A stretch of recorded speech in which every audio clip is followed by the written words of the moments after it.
عسلامة، مرحبا بكم الناس الكل، وإن شاء الله الناس الكل تكونوا بخير. وصفتنا اليوم باش نعملوا بيتزا بالطن.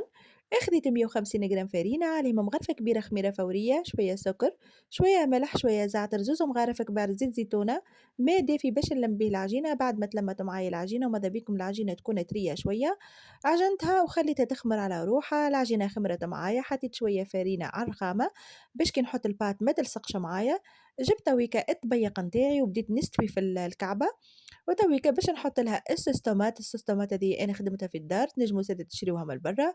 باش نحط زادا التون، جبن موتزاريلا زينتها بشوية زيتون وشوية فلفل، وباش ندخلها للفور على 200 درجة قرابة 35 دقيقة وتحضر معايا.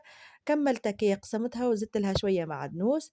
وصفة ياسر سهلة، والبنة ما نحكي لكم مش بنينة على الآخر. إن شاء الله تعجبكم الوصفة وتجربوها، وملتقانا في وصفة أخرى ودبارة أخرى، وبسلامة.